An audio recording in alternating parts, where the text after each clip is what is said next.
तो आमंत्रित करना चाहूंगा अगर सभा को स्टेज को संभालें।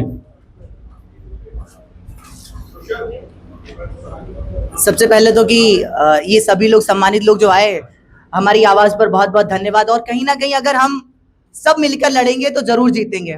हुआ क्या कि बाई चांस मेरी रील बहुत वायरल हो गई, तो मेरी मम्मी को बहुत डर लग गया कि लड़का कहीं भटक ना जाए। मम्मी, भैया, बहन सब अपोज में मेरे। सिर्फ पापा ने कहा कि अगर चंद्रशेखर उस दिन घर बैठा लिए जाते, क्या देश आजाद हो पाता आज? तो पापा ने कहा अगर तुम्हारे ही कंधे पे रख के बंदूक चलाई जा सकती है तो क्यों ना तुम अपना कंधा आगे कर दो।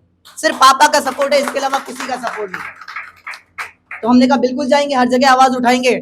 तो दौड़ते भागते दिन रात की हर मीडिया में कवर करना है कि अकेला मुझे ही जाना है। तो मेरा 4 किलो वजन भी कम हो गया, बल्कि अब तो 5-6 भी हो गया होगा शायद। तो अगर ये 4 किलो वजन अगर हम सब अपना कम कर ले 10-12 दिन में, तो जरूर इस आरक्षण से मुक्ति पाएंगे।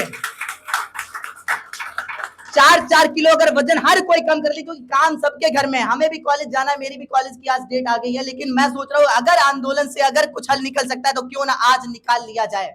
क्योंकि अगर आज हम टूटे तो सबके मन में ठेस पहुंचेगी कि इतने लोग जुड़ने के बाद भी इसमें जब रिफॉर्म नहीं हो पाए तो अब फिर तो कभी नहीं हो पाएगा। हाथी की पतली जंजीर पैर में बंध जाएगी जो कभी तोड़ नहीं पाएंगे हम। फिर इस जंजीर को अगर आज तोड़ना है तो आज पूरा दम लगाना पड़ेगा। और ये आंदोलन किसी मेरा नहीं है, किसी का भी नहीं है, सबका आंदोलन है, हर किसी दुख दर्द का आंदोलन है।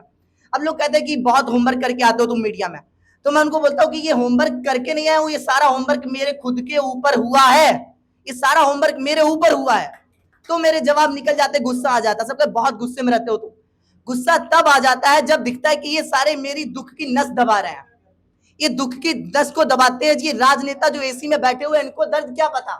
हमने ये मीटिंग रखी, ये आप लोगों के लिए एसी वगैरह व्यवस्था नहीं कर पाए, बहुत क्षमा चाहते हैं क्योंकि इतना पैसा हमारे पास नहीं है। सब लोग बहुत सम्मानित लोग हैं, सबके घर में अच्छी सुविधाएं होंगी, सब व्यवस्थाएं होंगी, फिर भी आप लोग इतनी गर्मी में आके बैठे कहीं ना कहीं बदलाव चाहते हैं। और अगर बदलाव, और ऐसा भी कोई नहीं है जो अपने बच्चों का फीस नहीं भर पाता है। कई गांव में बैठे किसान के लिए बदलाव चाह रहे हैं, एक कबाड़ी वाले के बच्चे के लिए बदलाव चाह रहे हैं, एक उन इंसान तक शिक्षा पहुंचाने के लिए बदलाव चाह रहे हैं जो कभी स्कूल की दहलीज तक पहुंचा ही नहीं है। और सरकारें कहती है रिजर्वेशन 70% कर देंगे, लेकिन 70% रिजर्वेशन के बाद क्या उस बच्चे तक पहुंच रही है सुविधा जिसके लिए है? क्या कबाड़ी वाले का बच्चा स्कूल में पहुंच पा रहा है? नहीं पहुंच पा रहा है। हम ये क्यों देख रहे हैं अगर कोई गड्ढे में गिर गया कि जात पूछकर उसको हाथ बढ़ा रहे हैं? अरे जो भी गिरा उसको ऊपर निकालिए। और ऊपर निकालने के लिए रिजर्वेशन बनाया गया तो कुछ 10-5% लोग ऊपर आए। लेकिन अब सारा का सारा जो भी रिजर्वेशन मिल रहा है वो 10-5% लोग ही खाए जा रहे हैं, जो बाकी बच्चे उनको मिल ही नहीं रहा है।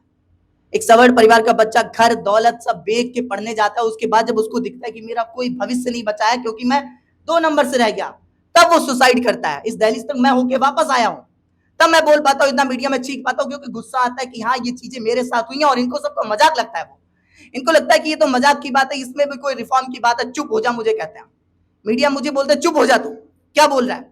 आरक्षण पे किसी ने बात नहीं करी, तुम कौन से हो डालमिया हो क्या जो आरक्षण पर बात करो? क्यों नहीं करी जाएगी आरक्षण पर बात? क्यों नहीं करी जाएगी आरक्षण पर बात? जब इससे इतने घर बेघर हो गए हैं, क्यों नहीं SC/ST एक्ट की बात करी जाएगी? किसी ने भी झगड़ा किया और किसी को भी जेल में जाना पड़े, क्यों? जिसकी गलती है उसको जाना पड़े, ऐसे नियम क्यों नहीं?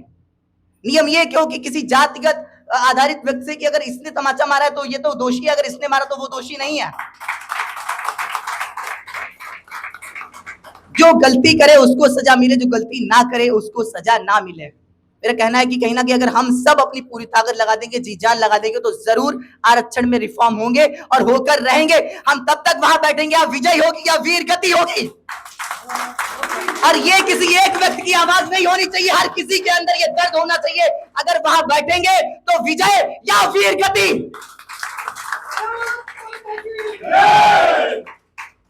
तो सबका दर्द है, इस दर्द को सरकार को सुनना पड़ेगा कि हाँ चीटिंग करके हम कब देश को बढ़ा पाएंगे। अगर इन सरकारों को राष्ट्र की चिंता होती तो ये सबको पता है कि कम मार्क्स वाला अच्छा डॉक्टर नहीं बनेगा, डॉक्टर ज्यादा मार्क्स वाला ही बनेगा।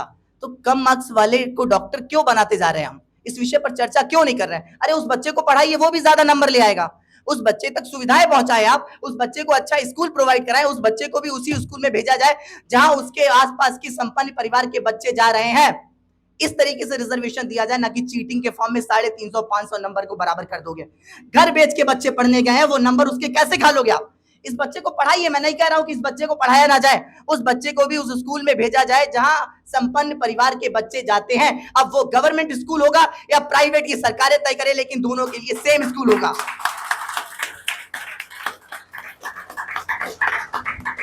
स्कूल समान रहेगा, गवर्नमेंट हो चाहे प्राइवेट। अब वहां या विधायक मंत्री के बच्चे गवर्नमेंट स्कूल में पढ़ने आएंगे, या ये गरीब किसान का बच्चा, कबाड़ी वाले का बच्चा, रिश्ते वाले का बच्चा उस प्राइवेट स्कूल में पढ़ने जाएगा। ये डिसीजन आपका है। आरक्षण आप चीटिंग की तरीके से नहीं देंगे।